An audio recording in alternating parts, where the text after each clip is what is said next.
Hello everyone, today is November 13th, 2022.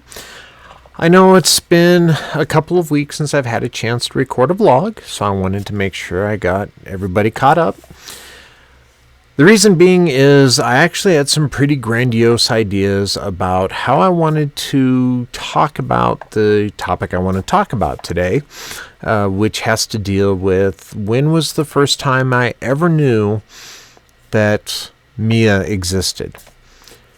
But unfortunately, with schedule and weather and frustrating car things have all taken their toll, plus a busy work schedule, I didn't get around to realizing my dreams as far as a cool way to talk about this. We're still going to talk about it. It's just I'm not going to be doing anything fancy with the video this time around in order to do it. We'll save that for another time. I did want to talk about this last week because every year during this time of year, there's a lot of special things that go on in my life, and I wanted to talk about them before we delve into the important topic of today. So on November 9th, which was this last Wednesday, I celebrated my 49th birthday. I will say that the reasons that this day was so special to me are too numerous to mention, but I will mention a couple of things. The big thing that started out my day was how awesome is it to be able to update your birth certificate on the day you were born at literally the time you were born.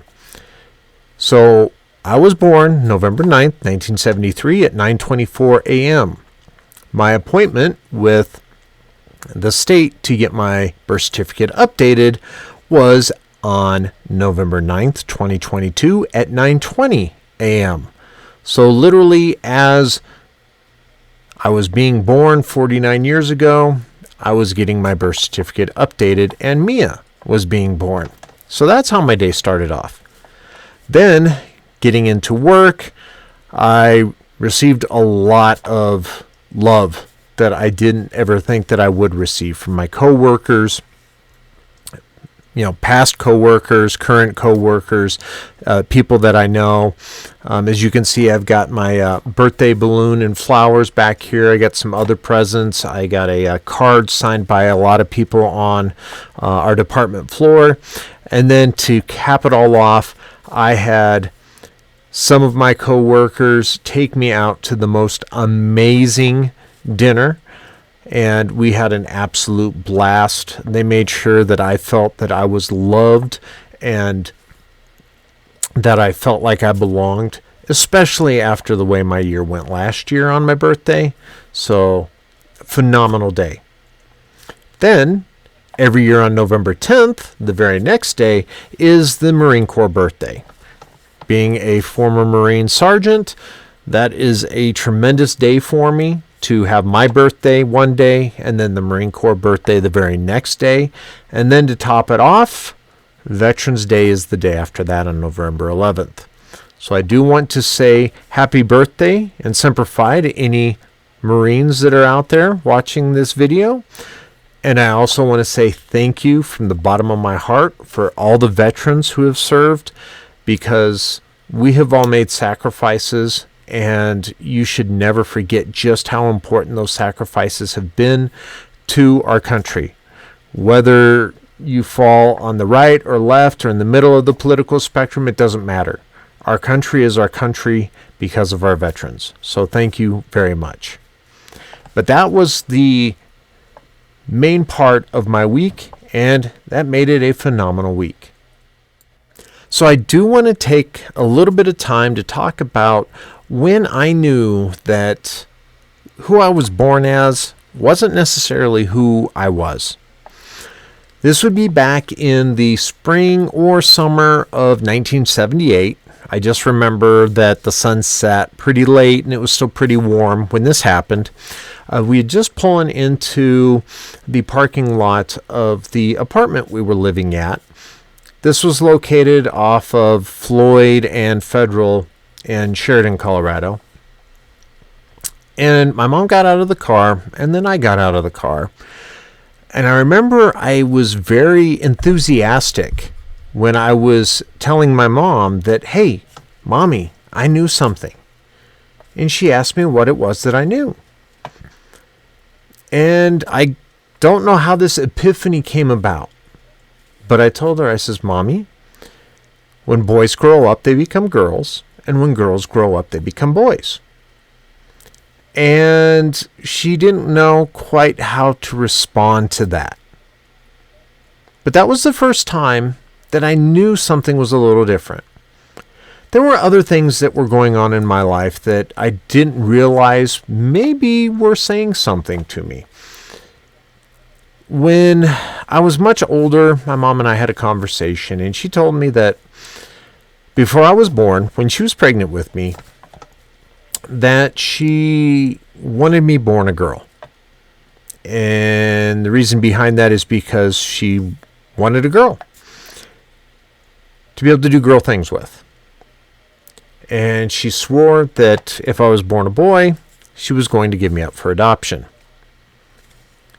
Needless to say, I was born a boy, and she did not give me up for adoption.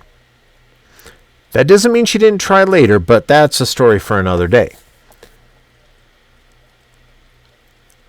When she found out I was trans, much later in life, she couldn't accept it, and it was a hard thing for me because of the fact that when I was growing up, it felt like she wanted me to be a girl because in addition to my Star Wars figures and Legos and other things like that that boys play with, I remember very distinctly there being 3 or 4 baby dolls that I played with as well, that I never recall my cousins or anybody else that I knew ever playing with when they were young. So I confronted her about, well, wait, Mom, you wanted me born a girl. And then it was instantly, oh, no, I didn't mean it that way.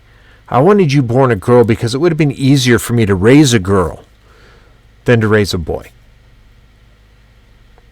And I know she wanted a girl because she was very happy when my sister was born. But going back to that day in 1978, that's when the first brick of the rest of my life had been laid. I didn't realize how prophetic those words would be until much later in my life. I realized that was a lot to cover about a very pivotal and very early moment in my life. There are definitely a lot of other things that have happened throughout my life, and we'll have a chance to talk a little bit more about those as the weeks progress. The reason I'm doing this, the reason I'm opening up and telling you about all of these things in my life is because I guarantee you that if you're someone that's transitioning or thinking of transitioning and you're watching this video, I've been where you are. I have fought the same battles. I have lost the same battles, and I've won the same battles. It has taken me a long time. You got to realize that was 1978. I started transitioning in January of 2022. Just a little bit of time. I did a lot of things to hide who I was. And I always thought I was supposed to be who everybody told me I was.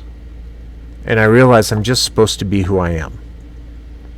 So as we continue on, we'll cover some more things like when I had a catalyst moment and when things really started to click and things that I did to fight who I was. And it's going to put me in a pretty vulnerable place because I haven't talked about a lot of these things to people.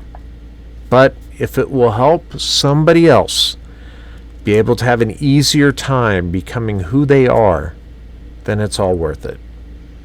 So until next week, have a good week, and we will talk to you later. Goodbye.